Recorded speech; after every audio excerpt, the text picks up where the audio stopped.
80% of the buyer journey actually happens before someone ever raises their hand for a seller. Okay.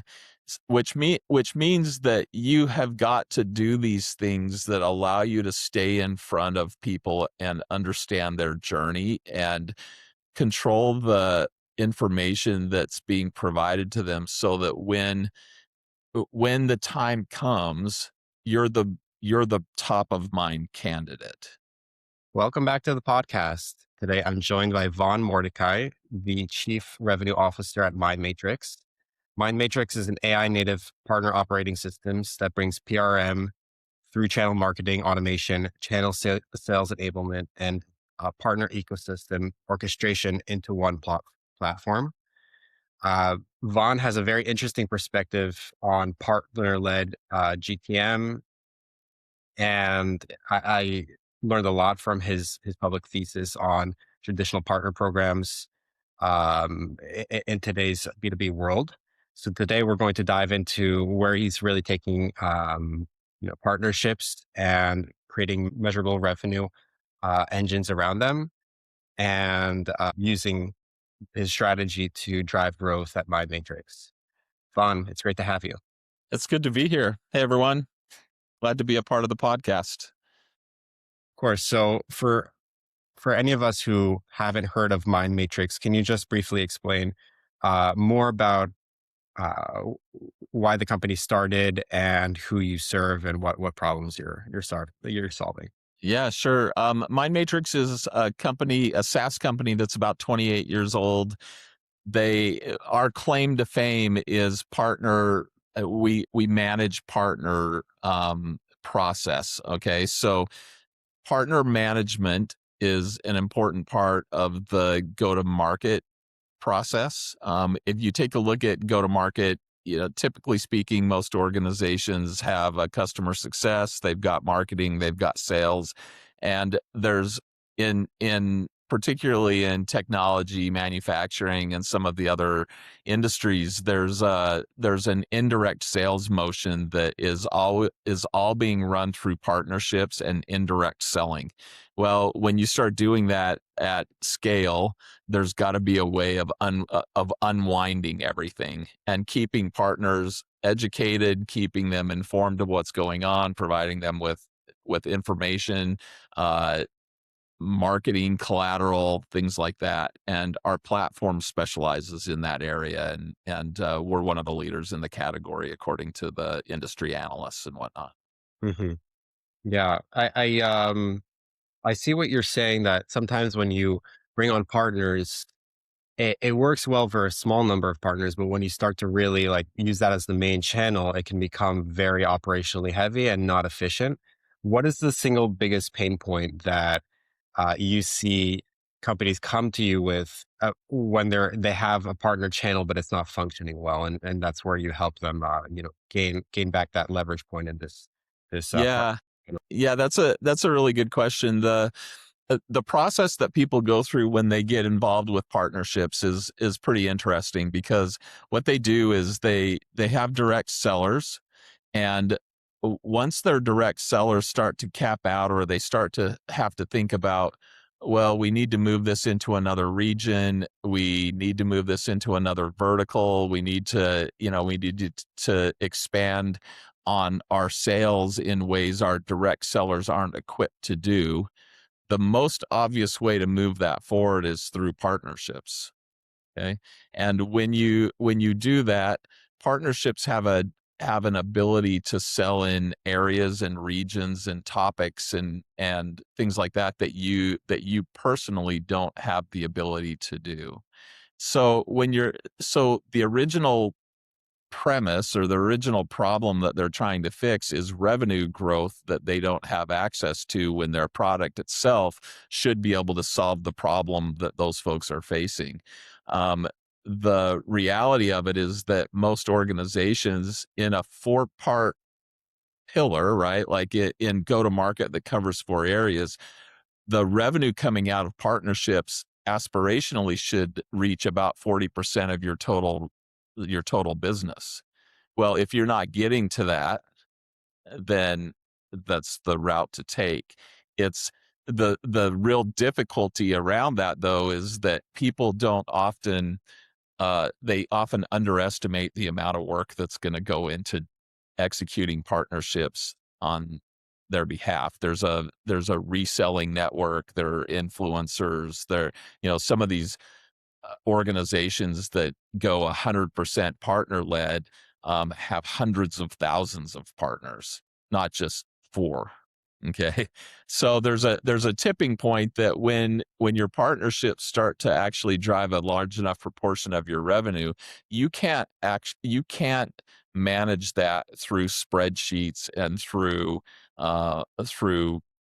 asset management platforms, because it just doesn't provide these people the support and the access that they need to drive the revenue at scale. And that's when people step into these types of platforms and start using them to solve problems. Yeah, I think so I heard, and if I break it down, like the sharpest reason why to approach building out a stronger partner led channel is when your own sales channels can't sufficiently, or even your own delivery can't sufficiently answer your customers' problems. And so Yeah, that's, that's an important point. There's a few years ago there was kind of an emerging trend towards services, so that organizations did more than resell platforms, right? Or resell hardware or resell software. What they started building their businesses around, and they're often called MSPs, managed service providers.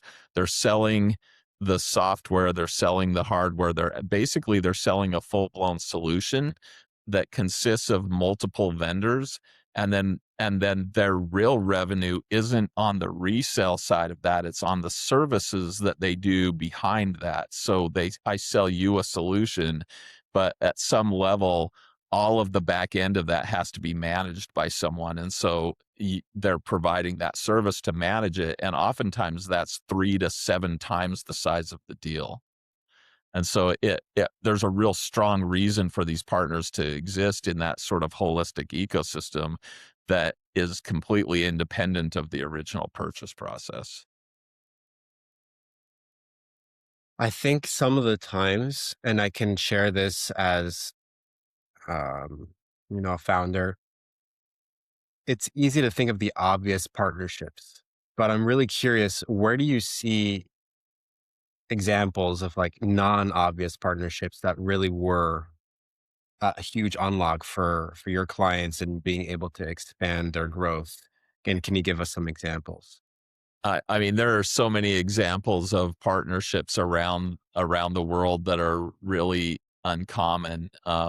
You start to look at the I mean, they have partnerships in sports, right? Like if you're sitting in the World Cup, okay, or you're viewing the World Cup on television, and they have all those banners of the advertisers along the bottom.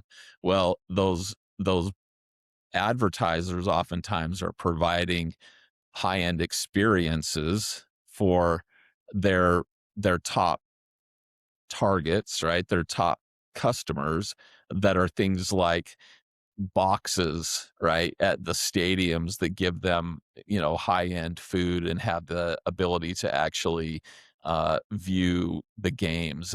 These games are costing $1,000 a ticket, and they're buying these boxes and they're providing these experiences. Well, the outcome of that experience, actually, they're not just doing that because they don't expect an outcome. The outcome of that experience is that those guys are going to spend a lot more with the brand, and as a result of that spend with the brand, there's revenue uplift on the back end of it that creates an ROI. So that's one example. It's sort of, it goes well beyond just a traditional sponsorship into all of these other experiences and things like that they create wrapped around high-end events and things like that. All the way down to your local guy reselling your HP or your Dell PC to your school district, right? And needing to actually, your school district can't hire enough IT people to actually support that. So they go in and they place all the laptops. Well, what happens when they put all these, say, a Chromebook in your system? Now suddenly someone has to support them, and they don't have the tech, efficiency to actually do it. And so they build this entire business around just supporting your local school district on all their Chromebooks that they're putting in. It's there are a lot of different examples of this, but you see it in manufacturing, you see this motion in life sciences and pharmaceutical, you see it in technology. I mean, it's one of the biggest technology go-to-market strategies actually, because uh the reach is just, you can't reach across the world on your own nearly as well as you'd be able to reach across the world in using partnerships. And you start looking at, for instance, the APAC region. Almost everything that goes out of, unless you're headquartered in APAC, almost everything that's being generated via technology is being supported by partnerships in the region. Mm, yeah. I think oftentimes if you can just like really think about your customer and their needs, then the solutions that you can provide in so many different ways, and thinking about you don't need to provide them yourself, you can bring on partners. At the end of the day, it makes your own service more valuable because your your customers are just getting more of their problem solved and associating it with you. And I think it's a really smart approach, and a lot of companies can use working together as opposed to just trying to compete. um I am There's also one other uplift from that, actually, that you would not predict, and it's that their customer experience ends up better. So you try to support them. Maybe you've got enough resource, maybe you don't. But if their local guy that they know, or the lady that they know down the street that sold it to them, that they can call up if at a moment's notice and get things straightened out, and they know you have their back, then your experience with that product and service is going to be a lot better than actually if they had to go the route through your traditional support mechanisms and things like that, which means that they're more likely to purchase from you again. And so your downstream revenue, the ROI on it, when you get partnerships involved, the ROI is actually usually better than if you have a direct seller involved. Mhm, mhm. Yeah. Um, and obviously, it's also great operationally because you don't have to build out the solution yourself. You can just add on an adjacent partner to help with that. I'm curious though more about your internal go-to-market strategy. You mentioned that outreach and account-based marketing are the largest leverage points for you.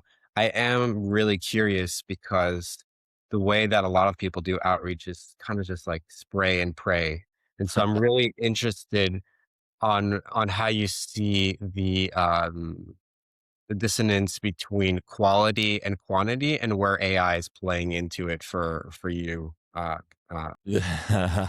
You've just hit on one of my biggest pet peeves, actually. I think that AI is amazing.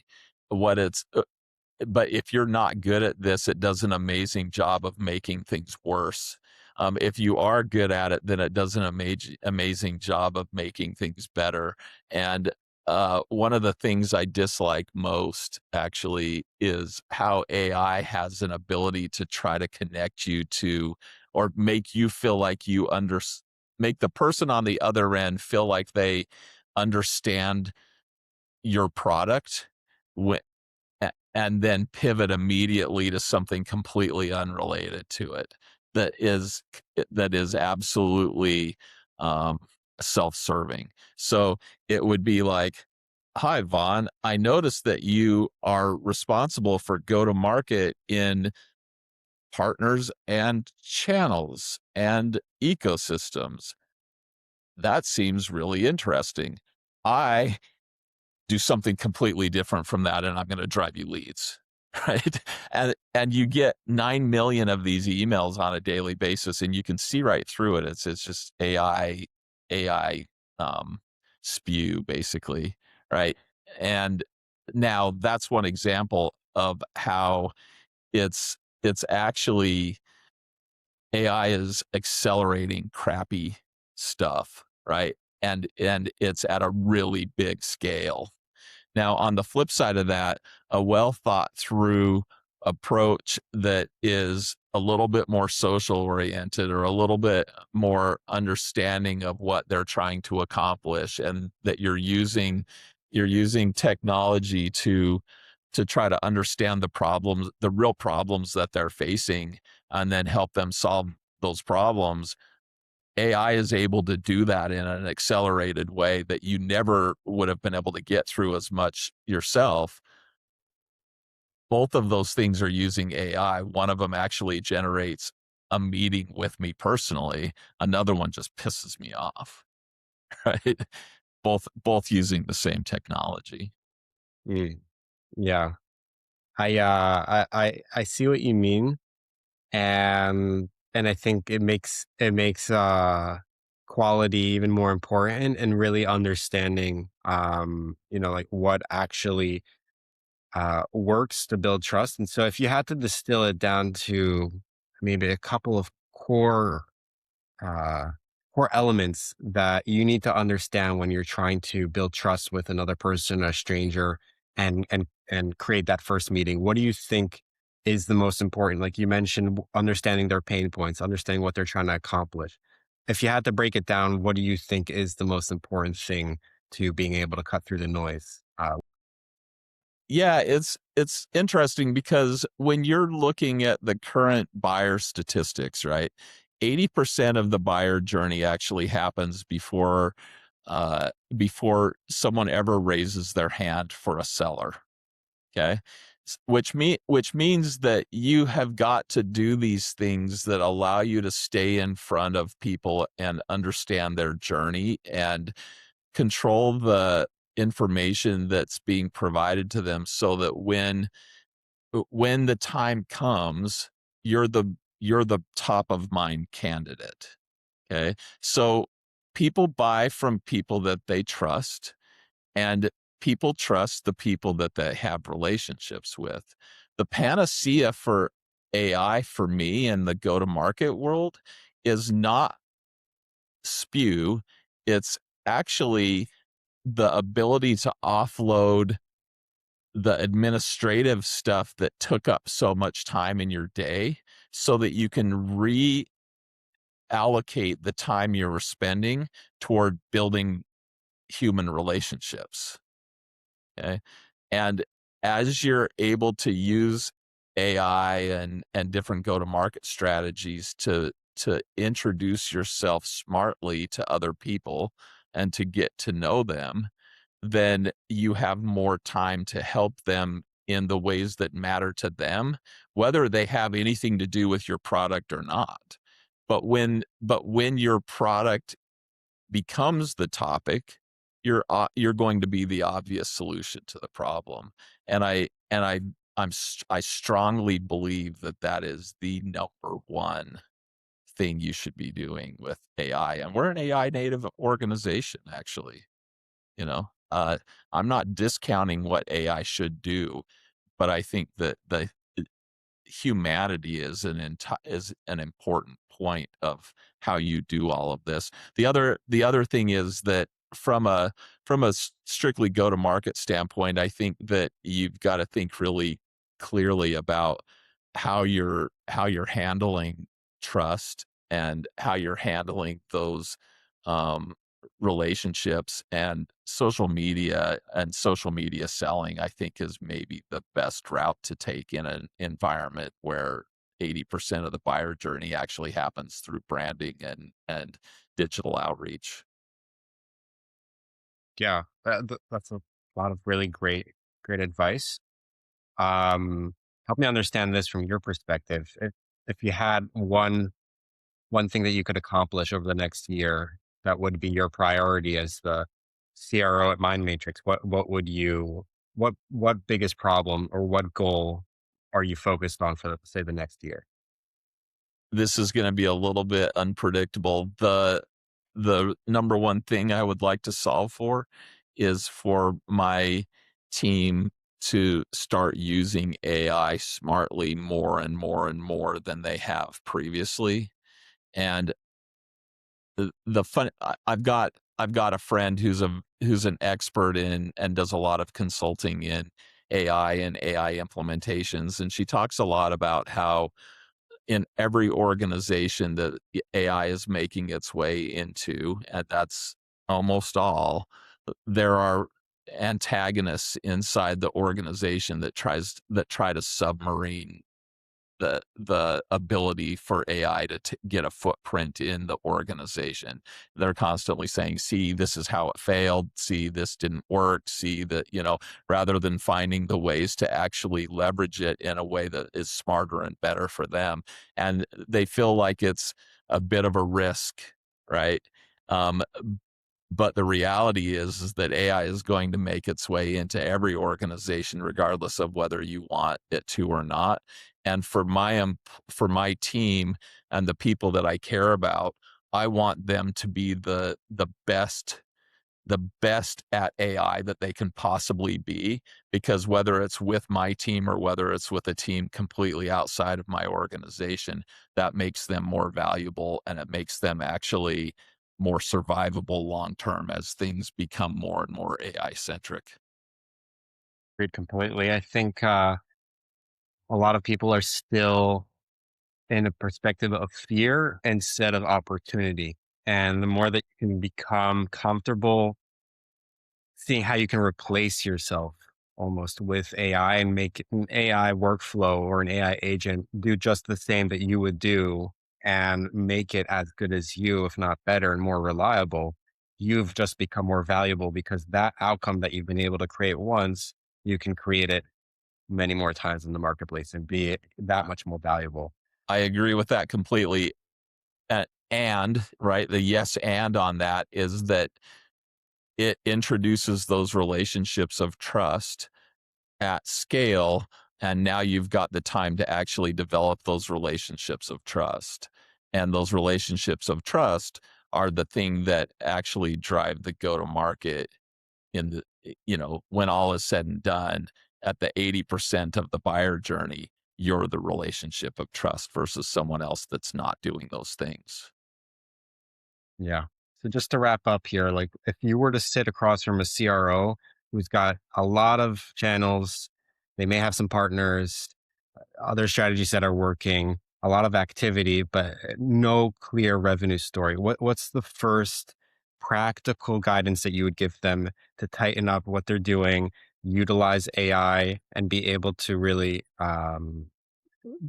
grow and understand what's working, and then be able to grow that so that they can actually, lead their organization towards growth. Yeah, I wrote a little bit recently about formations in soccer, formations in football, and if you know anything about soccer formations, every formation has a different intent, and every formation has a different reason to exist. Are you going to be more of an attacking formation, a more of a defending formation? How are you going to do all these things? Well, the reality of that is that within businesses, we have the same kind of thing.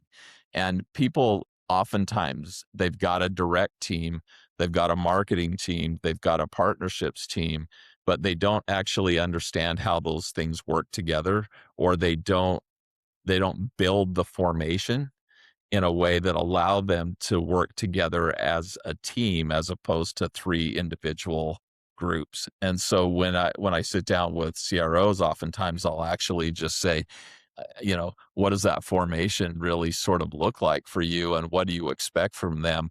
Do you know the attribution? Okay. So from a AI standpoint, one of the really easy things you can do with AI is get a better understanding, plug it into your CRM, get a better understanding of where your deals are coming from and who's touching those deals, and what the balance is between the different places in your organization, so you know where to invest more. because maybe it is a direct selling. Maybe it's your biz dev team. Maybe it's your marketing and it's a specific lead gen activity that's particularly good in your organization. Without knowing that from an attribution standpoint, it's really hard to pull those levers and drive that formation basically. Yeah. And I think so many people want to utilize AI, but the first step is really having clear metrics and being able to have clear data to be able to utilize AI on top of that data. If you don't have that data, you're just going to miss. So, That's absolutely true. Bad data is still data even when it's at scale. So it's garbage out with a lot louder voice. exactly. Well, thank you, Vaughn, for joining the podcast. I'll put your links down below for anybody who wants to connect with you personally. But yeah, thank you again for this conversation. Yeah, happy to. Hey, thanks. Really appreciate it. Take care, everyone.